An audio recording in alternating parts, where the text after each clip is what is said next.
Oh, this wooden toy set is really, really fun. It is. We could pretend it's like real life. Kids love to play, and play that points to Jesus is a big part of a child's faith journey. Wooden toys from Wicking Vicar do just that, growing the faith through play. Wicking Vicar's Children's Church play set lets little ones delve into the divine service, and the Children's Advent Wreath is a safe way for kids to make the Advent tradition their own. Solid wood and heirloom quality for children ages 3 and up. Order yours today at wickingvicar.com and click on Wooden Toys in the menu bar. This Christmas, gift the children in your life faith-building wooden toys from Wicking Vicar. Philip ran to the Ethiopian and heard him reading Isaiah the prophet and asked, "Do you understand what you are reading?" And he said, "How can I, unless someone guides me?" Like the Ethiopian eunuch, there are millions of people around the world who want to understand what the Bible says, but they need someone to guide them. The Lutheran Heritage Foundation translates books like Luther's Small Catechism, which opens Scripture's meaning. To learn how you can help introduce people to the Savior, visit lhfmissions.org.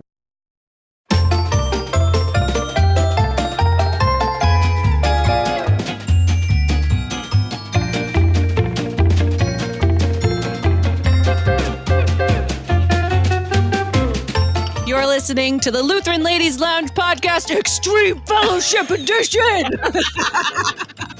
I'm Sarah. I'm Erin. And I'm Rachel. I've been waiting so long to do this intro, guys. That's amazing. Oh, it is a How to Lutheran episode today, and it really is about extreme fellowship. That's right. So, Erin, what's happening? So we are going to talk about one of the aspects of our Christian life together that is super important, and it's going to be fun. But before we get to the fun idea phase of the episode, we're going to start by laying a little bit of the foundation of why. Why is fellowship? So why does it matter? Why is it needed? And so, Rachel, you had a couple of thoughts of just brief thoughts, because I don't want to like get us. I want to get to the extreme fellowship fun as quickly as possible. Extreme part. But we do need to understand what is the deal with Christians and fellowship, right? Yeah. Mm-hmm. Yeah. Like, why are we even doing this? We love being together. Like Scripture says, we love because He first loved us. And that is so true. His love radiates from us back to Him, but also to each other. So we like just being together. Mm-hmm. But of course, this idea of life together encompasses way more than just hanging out on Friday night.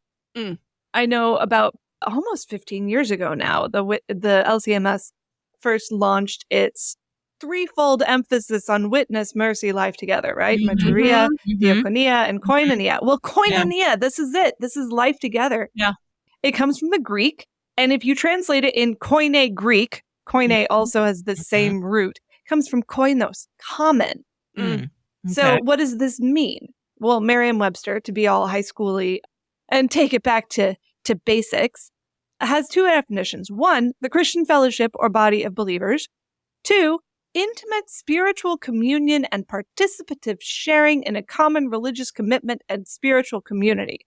Now, where I sit, those two definitions basically mean the same thing. I'm not sure why they needed to break it down like that. But yes, intimate spiritual communion and a common religious commitment and spiritual community. And that's what we see. We see it in the New Testament. I think the most famous passage describing this life together, this fellowship, this koinonia is Acts 2:42 and following. And they devoted themselves to the apostles' teaching and the fellowship, to the breaking of bread and the prayers. And awe came upon every soul, and many wonders and signs were being done through the apostles. And all who believed were together and had all things in common. And they were selling their possessions and belongings and distributing the proceeds to all as any had need. And day by day, attending the temple together and breaking bread in their homes, they received their food with glad and generous hearts, praising God and having favor with all the people. and the Lord added to their number day by day those who were being saved. Like, Yeah. that is one of the most exciting passages in all of Scripture to me, because it's so fun. Christians were having life together, and it was very good. Now, of course, we know that Christian fellowship is about more than potlucks. In fact, the potlucks are almost kind of incidental to the idea of fellowship, because the real root of our fellowship is in our shared connection to Jesus Christ, our shared faith. And I love this reminder from, I've been reading, as it happens, my bedtime read for the last couple of months has been Life Together, a discussion of Christian fellowship by Dietrich Bonhoeffer. Extreme Bonhoeffer. Yes, indeed. Extreme Bonhoeffer. He writes, "It is by the grace of God that a congregation is permitted to gather visibly in this world to share God's word and sacrament. Not all Christians receive this blessing. The imprisoned, the sick, the scattered lonely, the proclaimers of the gospel in heathen lands stand alone." This is a rather antiquated translation, but I like it. "They know that visible fellowship is a blessing. They remember, as the psalmist did, how they went with the multitude to the house of God with the voice of joy and praise, with a multitude that kept holy day." A little further on, "The physical presence of other Christians is a source of incomparable joy and strength to the believer." But beyond this, he reminds us, Christianity means community through Jesus Christ and in Jesus Christ. No Christian community is more or less than this. Whether it be a brief single encounter or the daily fellowship of years, Christian community is only this: we belong to one another only through and in Jesus Christ. What does this mean? It means, first, that a Christian needs others because of Jesus Christ. It means, second, that a Christian comes to others only through Jesus Christ. It means, third, that in Jesus Christ we have been chosen from eternity, accepted in time, and united for eternity. Like, this is a deep connection. Talk about people hungry for connection in the world. This is it. And later on, I'm almost to the end of this book, but he has some wonderful things in addition to say, especially about the Lord's Supper, that this is honestly, this is the most, if we were giving awards for most extreme fellowship, the Lord's Supper would be it. That's true. That's true. Yep. There's nothing that unites us together that builds community and allows us to share fellowship with one another, like feasting together on the Lord's body and blood. It's the reason it's called communion. Yep.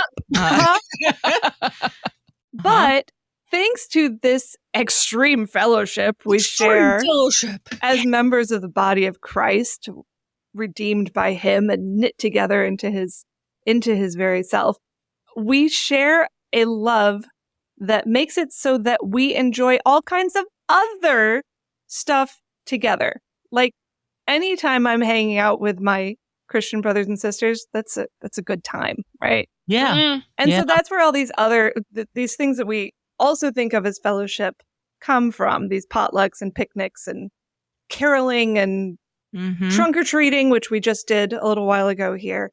And so I think as we go into that, I think to put it in context, that these are not things we do just because they're fun or good on their own. That this isn't just a country club or a civic organization having some fun social outing that bring meaning and enjoyment to the members. This is an outflowing of the love we share with one another through Christ. And that gives a special joy to everything we're going to talk about in this episode. Yeah. So I think part of why we're hearing more about fellowship, I hear it, fellowship and community. Community is a word that I hear a lot of these days, where people, not just in the church, but especially from people who are not in the church, who have this longing for community, who feel this absence of it. Yeah. And so there is this, during the course of this calendar year, the Lutheran Witness took a theme of community and has been actually, each issue has been digging into different aspects of community and what that looks like from different perspectives. In the October edition of the Lutheran Witness, they were talking about a confessing community. And Dr. Joel Bierman, who we had on as a guest not that long ago, actually has an article. We're going to link to it in the show notes. The article is called Communities That Confess. And he says this means, he's been sort of talking about some of the challenges. He's like, there's many complex reasons behind the fracturing of our present public life, but it's enough to realize that the very building blocks of community have been banished from our common life just as citizens together by staunch cultural and spiritual commitments to ideas and principles that not only reject God's truth, but also undermine civic culture and politics. And this means that Christian congregations must play an ever-increasing role in the daily lives of people. Not only do churches deliver God's grace through preaching and the sacraments, making sinners right with God, but they simultaneously serve as one of the few remaining communities that can anchor, guide, and enrich our lives in this world. Recognizing this, Christians should promote the communal aspects of our lives in Christ. We never follow Christ in isolation. We are part of a community with important responsibilities to one another. And so the vast majority of our Lutheran churches, we're just going to say our Lutheran churches, our LCMS churches, they do the word and sacrament. They do it well. But what we are going to dig into today is the fellowship side, the community side. And it came to my mind because this summer I had an experience with this. And so community can look a lot of different things, but it's like strengthening your bonds with your other people, right? That's what community is. And so I had an experience with what we decided we're going to call extreme fellowship this summer on August 18th. I had been homesick. I was homesick for several days. I had not left my house. I live in the city, and that is a key detail for why this particular type of fellowship worked in my congregation setting. We are a city church. And so after I don't know, 3 days of staying inside my house, just being sick and pitiful, I opened the door because I was feeling well enough that I was like, I'm going to go in search of some soup. And upon opening my front door, I was greeted by the sight of a toilet. And I'm like looking at this toilet. I still don't know how long it had been on my front porch before I discovered it. This toilet had tape to it. It had names that had been written on it with Sharpie.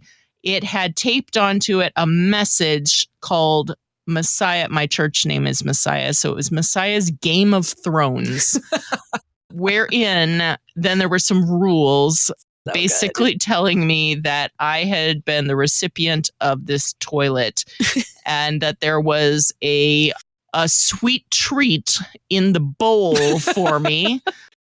And it was these macarons. So very, very nice. Homemade macarons. Excellent. And so I was instructed to enjoy this treat. And then I was supposed to fill it with another treat for someone else and bring it to another person's house and leave it on their porch. Another Messiah family house. This was not an outreach, okay? This was fellowship. This is extreme fellowship, not extreme outreach. That's right. That's a different episode. And so I was still sick, though, and I was like, well, I live in the city.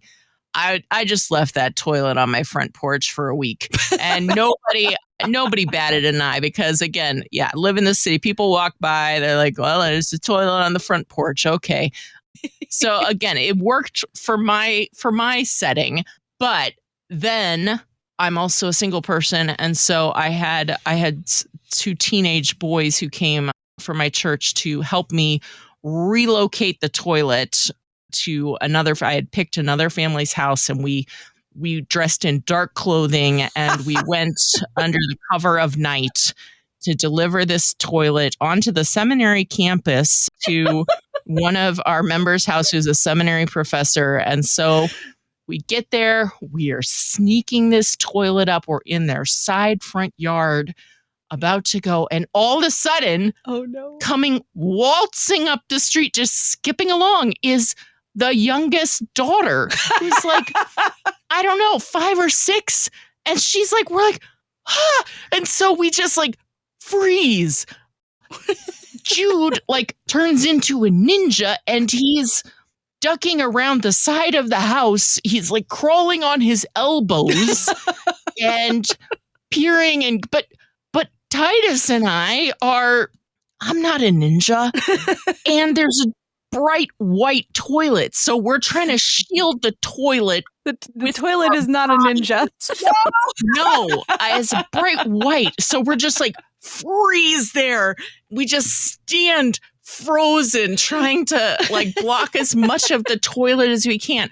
By some miracle, I still don't understand. She did not see us, so we just sat there, just stood there waiting for her to finally go inside.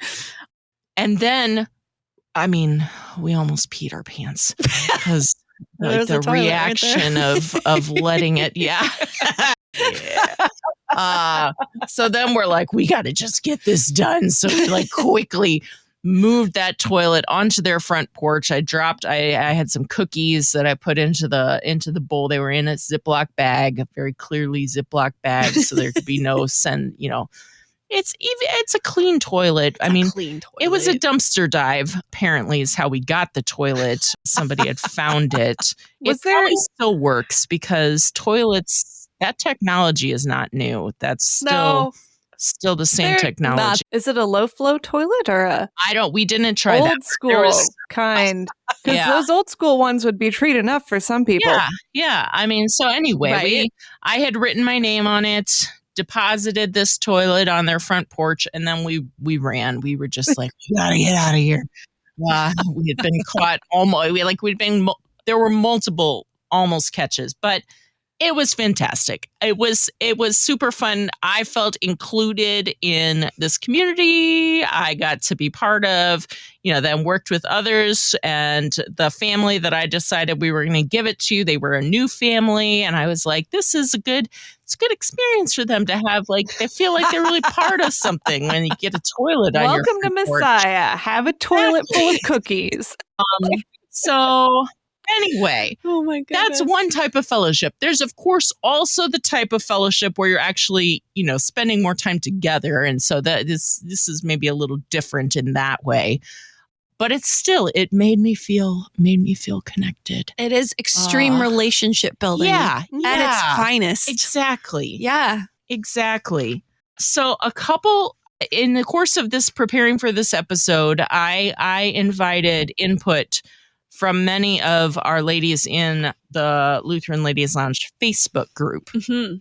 And I got a lot of ideas. If I had, opened this inquiry earlier, we probably would have had even more, but alas, I did it yesterday.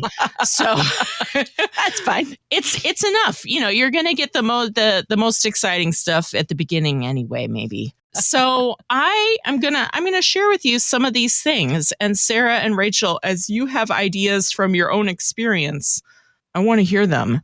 Oh yeah. But I'm going to tell you about a couple of them that I still consider to be fairly extreme examples of fellowship, but we're not going to stay on only extreme fellowship. There can also be extreme as in just highly effective. Yes. But first we're going to start with extreme fellowship ideas. And I mean, alcohol was mentioned as sometimes helping that. I will also point out that someone else offered an idea that was specifically not involving alcohol, which I'm going to get to as it's not going to go in the most extreme category.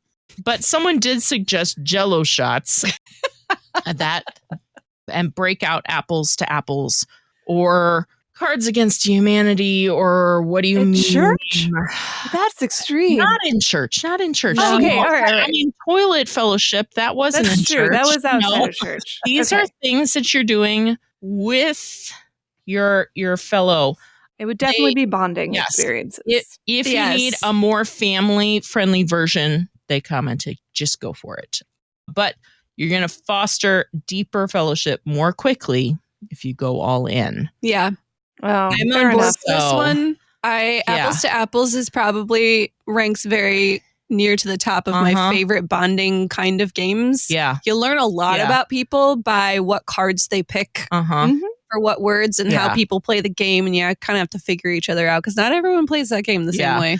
And Bethany, whose idea this was, she did lead with Jello shots, but then she also did follow it up to say also some non-alcoholic or light alcoholic beverages because everyone has different levels of tolerance. So we also had a suggestion of I don't know if this was even serious or just a wacky idea, but we're open to all ideas. A congregation paintball tournament. I would be all over that. Our youth groups do it. Why not adults too? I mean, youth groups are the masters of extreme fellowship. We should learn from them. You're not wrong there. Yes. This was it was just a really surprise. I don't know if it's really I put it in most extreme because it was just very unexpected. Carmen had the suggestion of her congregation does a silent Christmas concert. What? Every year in early December, where people are encouraged to come and listen to piano and flute music. We have 2 incredibly talented musicians who play every year. It's a time for reflection and to help step away from the crazy busy time of Christmas, but step away together. And introverts love it because there's no pressure to be social. And when you talk about extreme fellowship, I know there's many introverts who read about extreme fellowship and they were immediately like, no. Some people broke out into hives when they saw that. Exactly. Yeah. So there is, you should be thinking about fellowship that's going to be reaching a number of different people. And there's a lot of different ways to build that fellowship. And so this one, I just thought it was a very intriguing one. So I went ahead and included it in here. I would say the most classic of the Lutheran, the most quintessential Lutheran fellowship out there has to be the potluck. Yep. And this used to be a bigger part of regular church life, and a lot of churches no longer have regular potlucks, which is so interesting to me. It's become much more rare. My church had for a number of years, we did not have a regular potluck, and then several years ago now, maybe even a decade, I don't know, but within the last decade, we decided to relaunch it, and not as long as that, maybe 5 or 7 years ago, we decided that it needed to be consistent if we were going to actually build any momentum with it. So we just made it consistently the last Sunday of the month is Potluck Sunday. And the woman who is in charge of the Fellowship and Assimilation Committee on our church council, she has really tried to ramp up involvement in potlucks and came up with the idea of having not everyone, but having a few themed potlucks to sort of add some excitement. Yeah. And so we now have the January potluck, I believe, is now our annual chili cook-off. Nice. And it's great. And people come to that potluck who don't normally come to other ones, but they're like, I'm going to come out for this one. And so you get a chance to spend time together.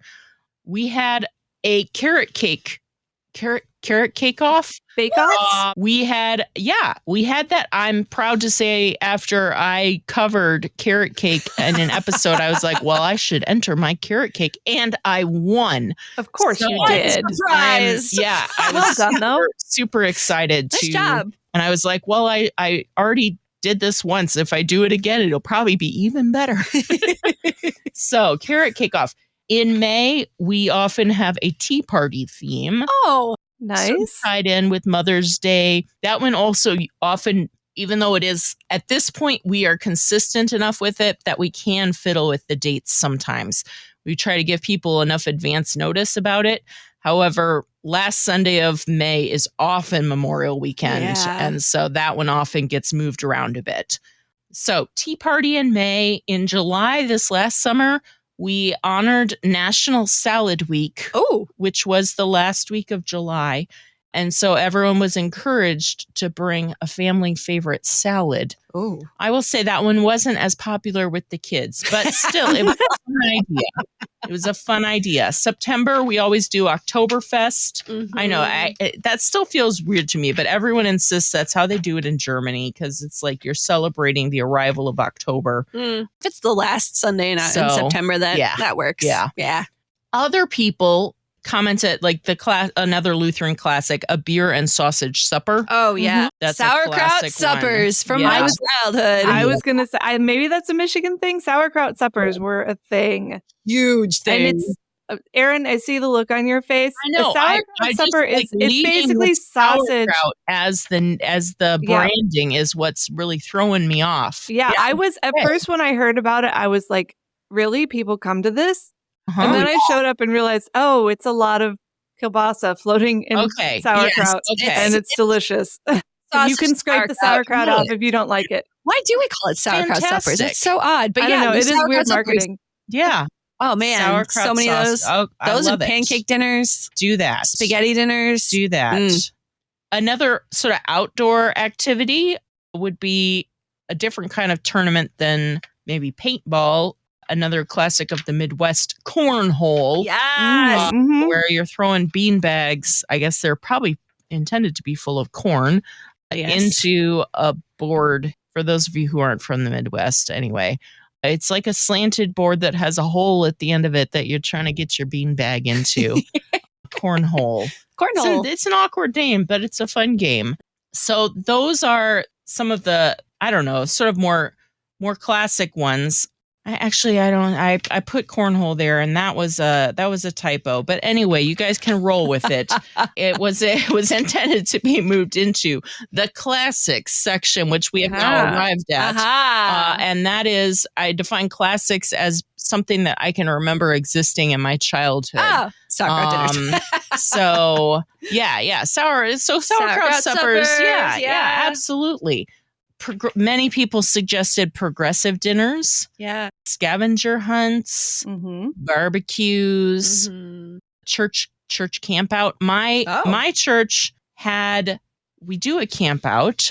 This year we were going to be rained out, and so they decided to relocate the church camp out, at least the one night, into the church basement. Oh boy. And we ate all the food that was already purchased for the camp out and sat around a sort of pretend fire and just sort of hung out. And it was delightful fellowship.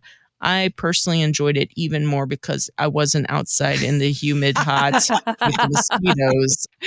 Not everyone enjoyed it quite as much as me, but I felt like it was superior. They even set up some tents so that the kids could still camp out that night in the church basement. I love it. So that was fun. Do you guys have other classic fellowship ideas? I mean, there's a good church picnic. Yeah. I feel like, right. I mean, it's kind of a variety. Yeah. A lot of these things just involve people and food. I mean, those are the two basic components. It is very basic, but we love our church picnic at my current church. And I mean, we've had them since as long as I can remember. Yeah. And some people do, like, when they have their church picnic day, they have their entire service in, like, the whole congregation goes to a park and they have their service outside. I think my my childhood congregation does that. We set up our entire parking lot with tables and chairs. And this year we had square dancing outside. That's awesome. Super fun. That is fun. We've had German bands before, but the square dancing was a hit this year. Yeah? And we had men's Did you have group. a caller? Yeah. Oh, We had a caller. It was great. It was like all ages, from like the little tiny toddlers all the way up. It was fantastic. Our men cook the hot dogs, brats, hamburgers. I didn't eat it, so I don't remember.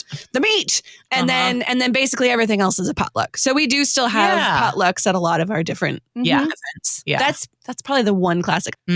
So one of my classics, obviously the game night is a classic.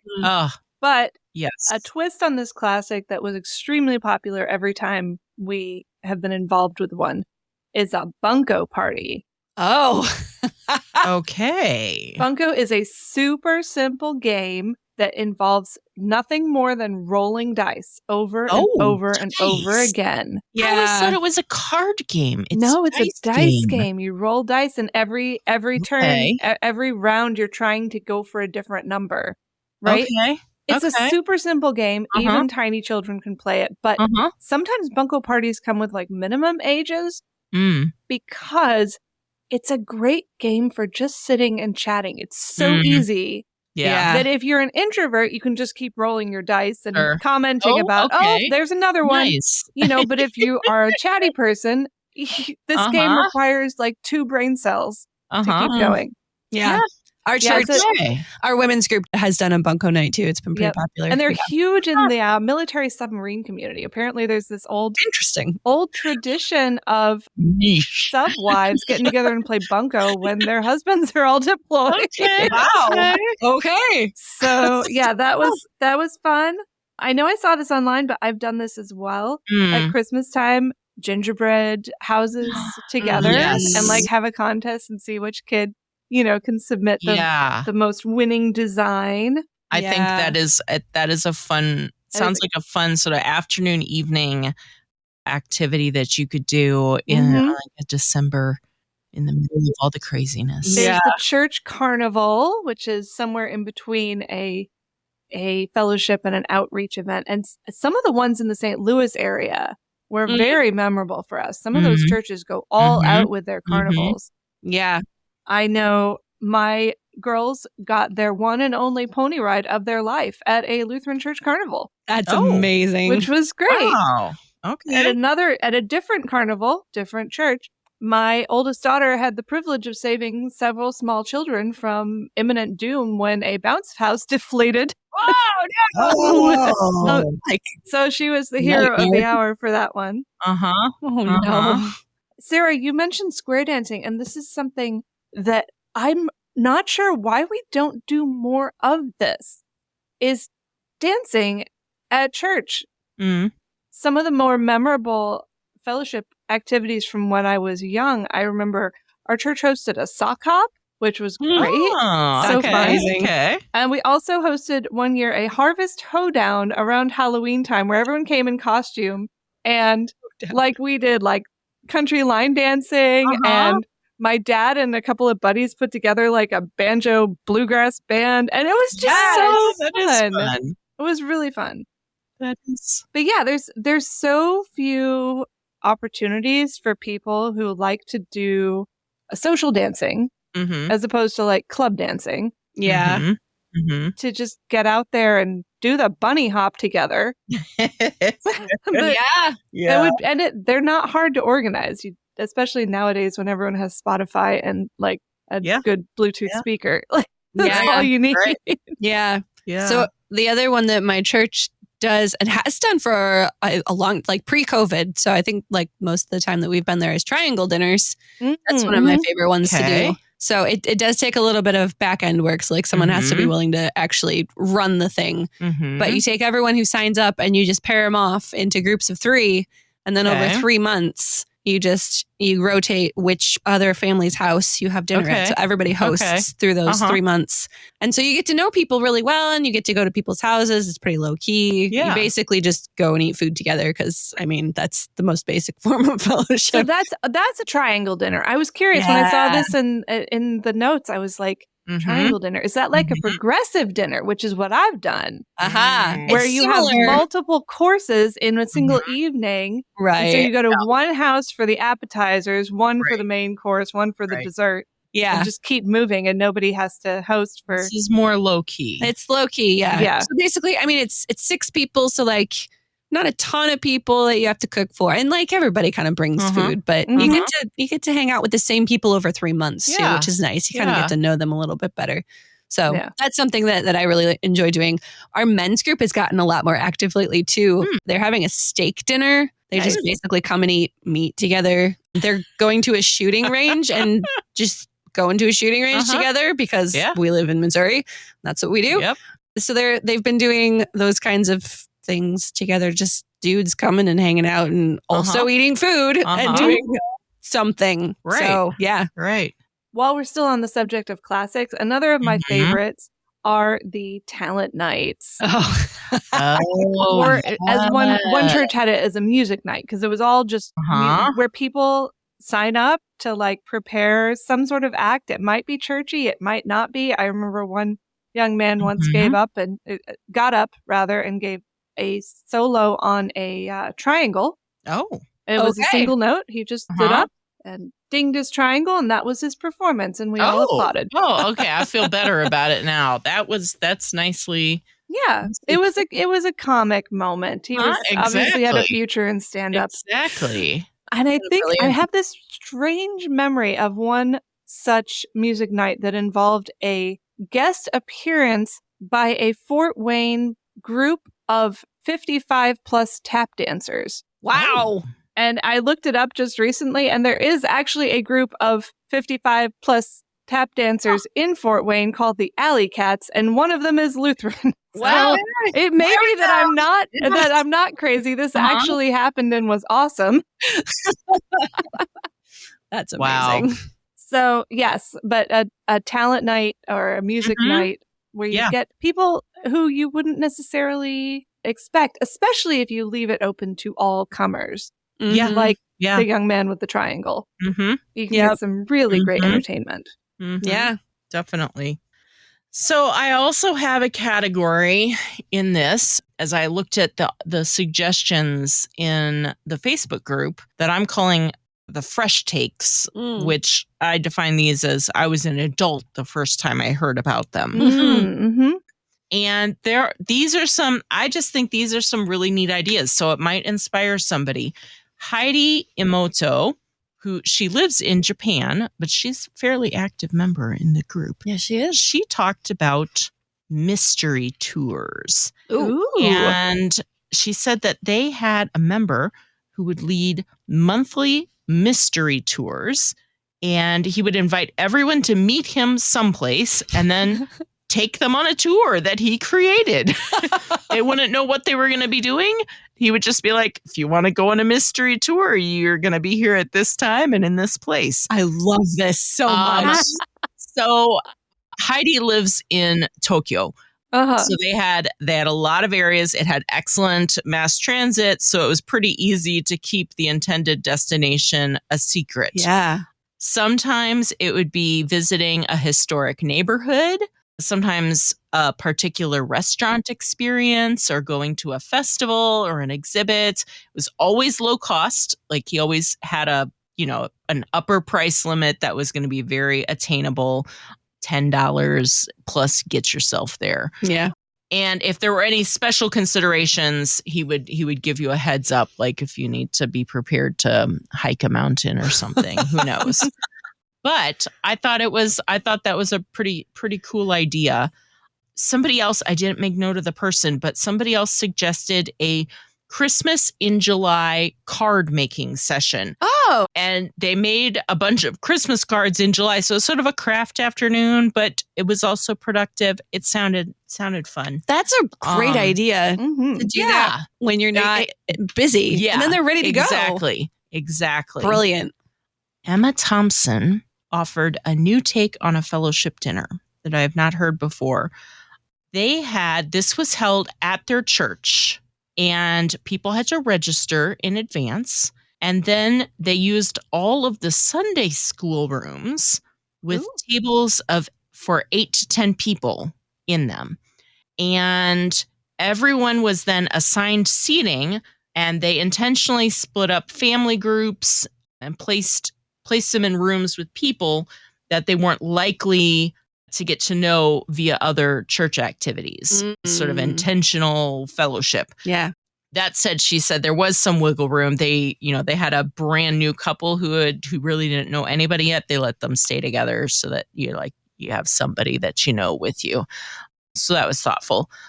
And then they also included like a jar of conversation starters in case you actually were just sort of stuck and needed something to help break the ice. They included that in each room to help move things along. But I thought that was a totally different new take on a fellowship dinner that isn't the ongoing host in your own home, but instead host at the church.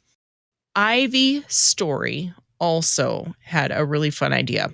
I like it, and especially because it has a clever name. So she says, I'm set on hosting a church Spuddies night. Spuddies! Where we do all sorts of potato things. Oh, I like this. I know. I'm totally going to be suggesting this for one of our potlucks. Baked potato potluck, where we make a ton of baked potatoes at the church, and then everyone brings a topping of their choice. Oh, wow. You can bring whatever you want. You could be totally creative or totally classic. Maybe there'll be a conversation like, who on earth brought, I don't know, brie to top a potato? Chips. Yeah, chocolate chips. Oh. What? Dessert potato. Some high school kid would do that. Yeah. And eat that. Ugh.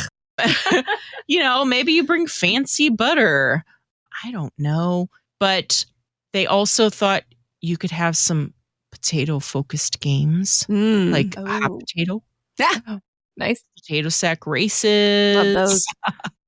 She suggested watch a potato-adjacent movie, and I don't know. I can't think of many potato-adjacent movies. Is there like a Mr. Potato Head movie? Does he get a whole movie? One. Yeah, maybe. Well, he's in Toy Story. And then, of course, there's their famous scene in The Lord of the Rings where Sam and Gollum have the conversation about potatoes. Oh, that's true. Taters. Yeah. You're right. Maybe instead you have some clips from a potato movie that are sort of playing in the background, maybe. Apparently, there's like blogs for potatoes in movies. Oh. This is apparently a subculture somewhere. Okay. What's the big surprise there? There are way worse things to be interested in. Make stamped cards with potato stamps, so you could carve your own potato stamp and then make some cards with it. That would be fun. That would be fun. You could decorate some potatoes to mail or drop off at church members. So now we're getting into territory. Imagine opening your door to see a bag of potatoes that have been decorated for you. Wouldn't you feel like you were part of something special? Special is right. Yes. She also suggested an alternative to a baked potato bar would be a Lutheran funeral potato bar, wherein you make a bunch of funeral potatoes and then you can top it with your favorite protein or sauce. Sort of pork, like Chipotle, but for casserole lovers. Yes. So I thought Church Spuddies was a fun idea for a potluck or a themed evening. That's amazing. I don't know what other I have like some advanced goals that I'll close out with. But did you have some other fresh take? Rachel, let me hear it. See, you know this. I've been to a lot of churches in my life. That's true. And so these ideas come from all over. I remember one church, and this was sort of an add-on to a picnic. But Sarah, you had square dancing. We had a water balloon fight. Oh, yeah. That was good fun. Mhm. Yeah, that happens. And then the youth had to go pick up every last little scrap Yes. of balloon off the lawn. That was Uh-huh. also Oh. fun. It's like an Easter egg hunt, only worse. Yeah. Only a Yeah. lot worse. One church I was at, we had several Chinese American families. And so Mhm. we got together for Chinese New Year and made dumplings. Oh, that's fun. That's wonderful. Very fun. I enjoyed that very much. I Huh? like dumplings. I know you like dumplings too. Oh, Um, yes. One church had a watermelon seed spinning contest. Wow. Ooh. I do not Okay. have a gift for that. That's niche. I can spit a cherry pit, but I have never learned to spit a watermelon seed. Yeah, it's there's a trick to Mhm. it apparently, Yeah, and I I bet. don't know the trick, but Okay. we had fun. That was that Yes. was the thing. There was one church that their big thing, and this is kind of again that borderline outreach fellowship Mhm. thing. Mhm. It was a rural congregation, had an enormous living nativity every year Oh, Mm. yeah. with livestock Yeah. and Okay. Yeah. fantastic costumes, everything huge. And even though it was for everyone in the community and everyone in the community came through, you could tell this was a huge Mhm. fellowship thing too. Mhm. There was, and I think I may have talked about this once, one church where this was during the pandemic, we got together and did Sunday afternoon hikes as it was the okay. Lenten hikes, Yeah. just as a way to do fellowship outdoors, Yeah. socially Yeah. distanced. That's Exactly. a great idea. Digging way back into my childhood, there was a DIY fashion show at a women's event Oh, no. where Mhm. each of the outfits was essentially a pun. My sisters and I were all recruited to take part in this, and I remember I Okay. wore a print dress that was basically just newspaper folded. It was really cute, like it Uh-huh. had a nice neckline and everything. I was taped into newspaper. Uh-huh. My sister Uh-huh. had a cream chiffon dress, and that was basically toilet paper and shaving cream. Okay. My other sister wore a seersucker dress, which basically had lollipops taped all over it. This sort of thing. Yeah. Creative, like Yeah. come up with some sort of fashion pun and turn it Sure. into a costume. Sure. That's funny. I remember another church had an ultimate frisbee before watching 4th of July fireworks together. Oh, And that's that was fun. great. That Yeah. church, the pastor was a little more athletic Uh-huh. and it worked really well. And then my favorite church fellowship memory was not actually, there was nobody there but me Oh, okay. and my husband, and we got such a laugh out of this. When we were on, he was just finishing up his vicarage, and this was the kind Okay. of, this was the rural community with the live nativity. Okay. I still miss this church. Emmanuel Frankentrost, we still miss you. Aw. But they had left throughout the year. Frequently, we had been the recipient of produce on our back porch. Okay. So corn on the cob or Yeah. apples or pears or something, whatever was ripe might show up on our porch. Uh-huh. Well, right before we left, we got a box of toilet paper and a note in it that said, some teenagers were planning to toilet paper your house as a farewell gesture, but I stopped them and thought you would prefer to have the toilet paper this way instead. Oh, that's nice. But that just made us feel so Yeah. loved and appreciated. Yeah. Both You the fact are that it was going to happen and the fact that it didn't. Exactly. And we did, in Exactly. fact, use the toilet paper because we were young and poor, and Uh-huh. toilet paper is toilet paper. Yeah. Yep. Yeah. But just that spoke to community Yeah. and to Yeah. that closeness where you can share a good joke, like a toilet on your Uh-huh. porch for 3 days. Yeah. Uh-huh. Yeah. With all of the community, like as we said at the beginning, the day-to-day life community is a treasure and fun, but it's always going to be deepest and best when it's growing out of that deeper community that you have because you Mhm. are members of the body of Christ together and you're gathering together to hear the word, to study the word, to receive the Lord's Supper. That's where those things are really, I don't know. That's where it's deepest. So even with all of these fun fellowship ideas, never let those overtake or, I don't know, distract you from that, especially if you're looking for a new church or things like that. Community fellowship and that sort of thing is excellent, but it has to be second place to the real deal. Otherwise, it's just social activities. It's not Christian fellowship. Yeah. And it's so much more when you get the whole package. Yep. And that's what we all want. In the military, we know a lot about activities. There's a whole department of morale, welfare, and education that is in charge of cooking up all sorts of quote unquote fellowship-like activities for military people to feel more connected. And they just fall completely flat unless there's free food and bounce houses. Because you're missing the thing that actually binds you together. Yep. Yeah. And that's what the church offers. Yep. So don't settle for the imitation. So extreme fellowship. Also go to church. Yeah. That's the most extreme fellowship we got. It is. And even if your church doesn't have a sauerkraut supper or a sock hop or whatever that toilet thing was. Yeah. If you have word and sacrament, you have fellowship. Yep. Yes. Ladies, we want to know if you do any extreme fellowship and didn't get a chance to comment on the original post, which at this point, when this episode drops, was several weeks ago. So that's okay. If you missed it, it's fine.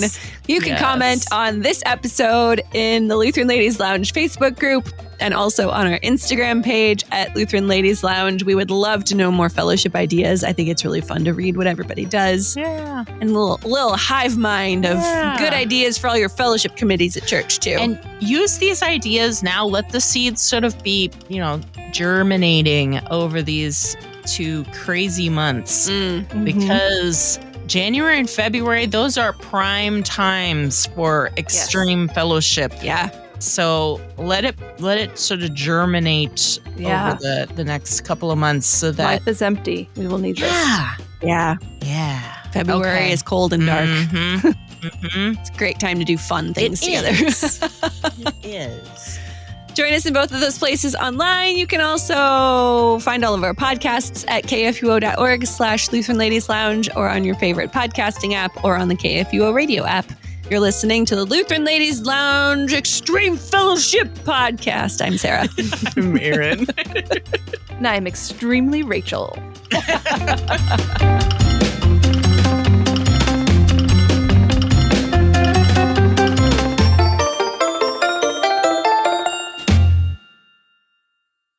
Views and opinions expressed on the Lutheran Ladies Lounge podcast may not represent the official position of the management or ownership of KFUO Radio, the Lutheran Church Missouri Synod. The Lutheran Ladies Lounge is produced by KFUO Radio and available at kfuo.org or wherever you get your podcasts. Don't forget to hit that subscribe button and leave a review for us too. If you love the Lutheran Ladies Lounge podcast, consider financially supporting our producer, KFUO Radio, so we can keep doing what we do. Find out how at kfuo.org/give. The Lutheran Ladies Lounge podcast is underwritten in part by Lutheran Heritage Foundation. LHF translates, publishes, distributes, and introduces books that are Bible-based, Christ-centered, and Reformation-driven. Learn more about their global ministry and how to support their projects at lhfmissions.org.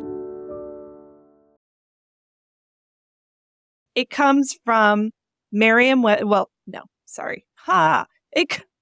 Sarah, please cut this.